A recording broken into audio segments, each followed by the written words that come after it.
इससे पहले हमने प्रतिरोधों का श्रेणी क्रम और समांतर क्रम संयोजन पढ़ा था। अब छोटी सी जानकारी है सेलों का संयोजन। जैसे कि एक सेल है जिसका विद्युत वाहक बल E1 है, ये प्लस ये माइनस। R1 इसका इंटरनल रेजिस्टेंस है, आंतरिक प्रतिरोध है। ये होता तो सेल के इलेक्ट्रोडों के बीच में है, जो वैद्युत अपघट्य पदार्थ भरा रहता है उसका प्रतिरोध ये होता है, लेकिन इसको बाहर प्रदर्शित करते हैं। तो इसके साथ में जो जोड़ा गया है स्मॉल r से लिखा जाता है, वो इसका आंतरिक प्रतिरोध होता है। वास्तव में इलेक्ट्रोडों के बीच में होता है ये। E2 का R2 है, E3 का R3 आंतरिक प्रतिरोध है। तो ऐसी स्थिति में क्या होगा कि विद्युत वाहक बल, चूंकि सभी के पॉजिटिव एक ही दिशा में हो गए, तो E1 plus E2 plus E3 और आंतरिक प्रतिरोध सब श्रेणी क्रम में जुड़े हैं, तो R बराबर R1 plus R2 plus R3 हो जाएगा। अगर सेलों को ऐसे जोड़ दिया जाए, दो सेल के पॉजिटिव इधर हैं, एक सेल का नेगेटिव इधर है, तो क्या होगा, ये अगर ये ज़्यादा है तो परिणामी E1 plus E2 minus E3 हो जाएगा। और चूंकि रेजिस्टेंस सब श्रेणी क्रम में जुड़े हैं, इनका कोई पॉजिटिव नेगेटिव नहीं होता है यहाँ, तो रेजिस्टेंस के लिए धारा प्रवाहित करेंगे तो अलग बात है, लेकिन सामान्य स्थिति में इनका कोई प्रतिरोध की कोई दिशा नहीं होती है। तो R बराबर R1 plus R2 plus R3 ही होगा। समांतर क्रम में जोड़े गए हैं, मान लीजिए विद्युत वाहक बल समान है, आंतरिक प्रतिरोध R1 R2 है, तो E और E हो जाएगा, और R1 R2 समांतर क्रम में है तो समांतर क्रम के हिसाब से जोड़ा जाएगा। अगर E1 E2 हो, R1 R2 हो, तो इसे किरचॉफ के नियम की सहायता से बंद पास मानते हुए ये हम कैलकुलेट करेंगे। अभी इसकी चर्चा हम कर रहे हैं। जैसे कि किरचॉफ का नियम है, पहला नियम होता है धारा का नियम, इसे कह देते हैं। धारा का मतलब किसी भी संधि पर मिलने वाली धाराओं का बीजगणितीय योग शून्य होता है। जैसे यहाँ एक बिंदु है, जिस तरीके से यहाँ है, एक तार मिल रहा है, दूसरा तीसरा, अगर परिपथ में जोड़ा जाए तो धारा यहाँ से अगर इधर से आएगी तो इधर और इधर जाने की संभावना हो गई, यानी कि ये संधि हो गई एक तरह से, जहाँ दो से अधिक दिशाएं धारा प्रवाह के लिए एक बिंदु पर मिलती हों। जैसे यहाँ है, I1 धारा आ रही है, I3 आ रही है, I4 आ रही है, I5 आ रही है, और I2 यहाँ से जा रही है, I6 यहाँ से जा रही है।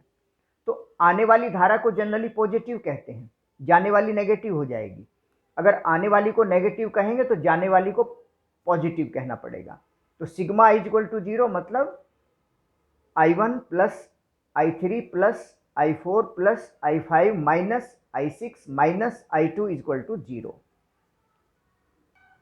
किरचॉफ का द्वितीय नियम होता है, इसे एक तरह से ऊर्जा का नियम भी कहते हैं। जैसे ये एक बंद पाश है, एक परिपथ है E1 E2, रेजिस्टेंस जुड़े हैं, ये धारा यहाँ से चली, ये धारा यहाँ से चली, इसमें धारा ये हो गई। तो इस बिंदु की बात करें, किरचॉफ का पहला नियम लगाएं, आने वाली धारा I1 है, आने वाली धारा I2 है, और जाने वाली धारा I1 प्लस I2 है।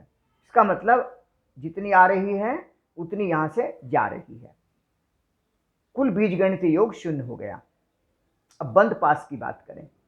बंद पास के लिए, जैसे ये एक बंद पास है, जब हम इस बंद पास की बात करेंगे ABEFA की, तो बाकी को भूल जाएंगे।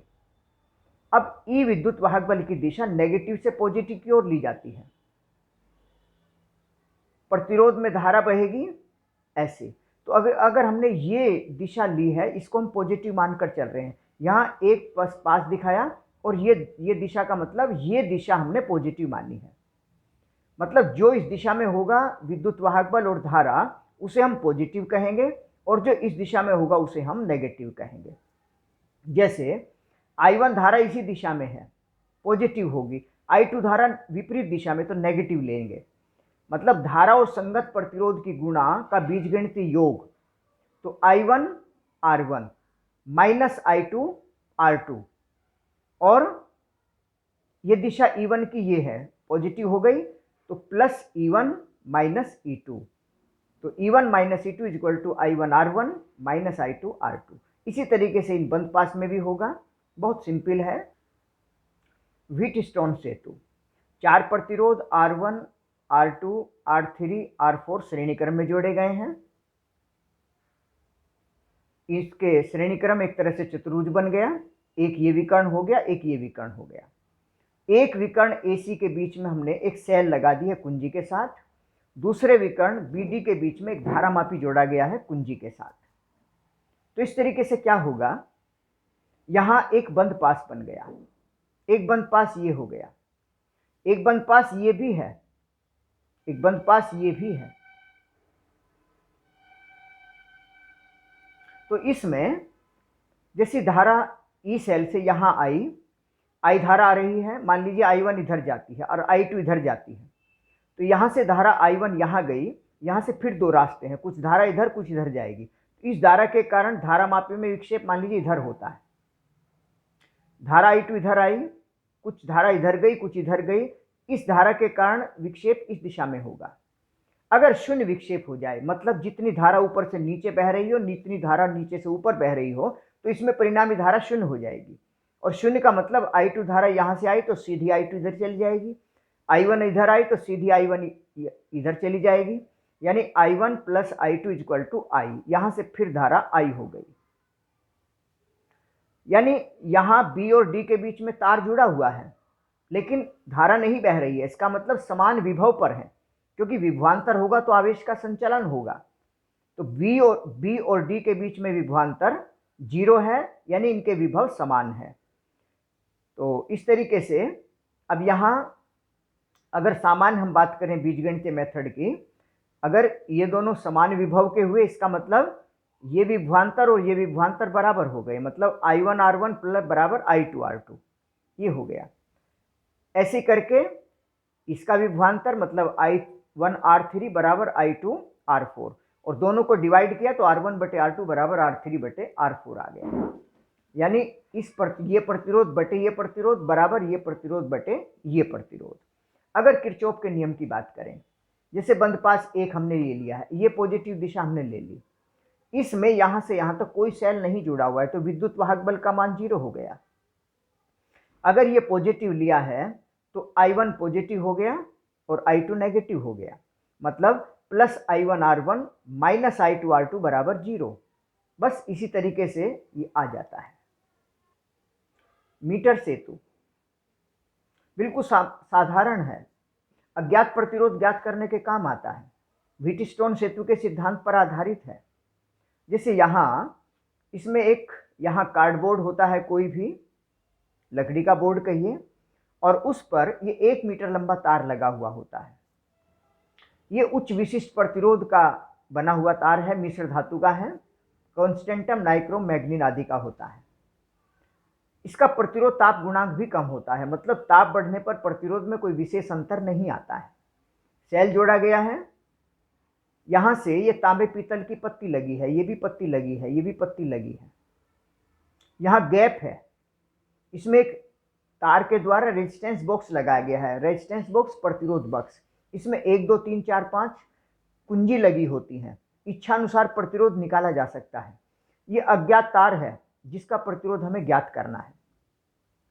अगर हम ध्यान से देखें तो इसमें 4 प्रतिरोध हो गए, मिश्र धातु का तार है, प्रतिरोध तार है, यहां से यहां तक अगर हम यहां से टच करेंगे तो एक तार ये हो गया, एक तार ये हो गया, एक प्रतिरोध ये हो गया, एक प्रतिरोध ये हो गया, तो 4 प्रतिरोध श्रेणी क्रम में हो गए। जैसे हम यहां से चलें 1 2 3 4, ये बिल्कुल व्हीटस्टोन सेतु बन गया।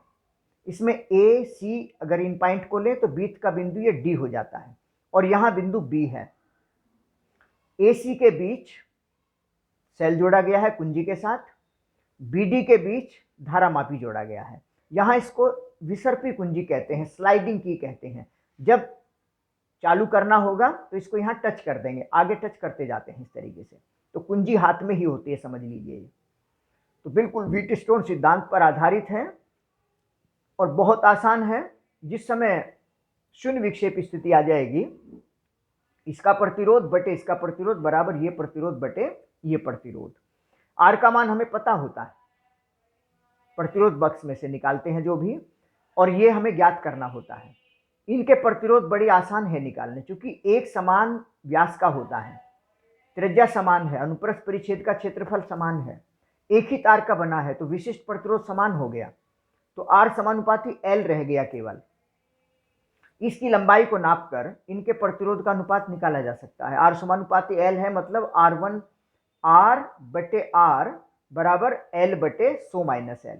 इसका प्रतिरोध बटे इसका प्रतिरोध बराबर L बटे 100 माइनस L।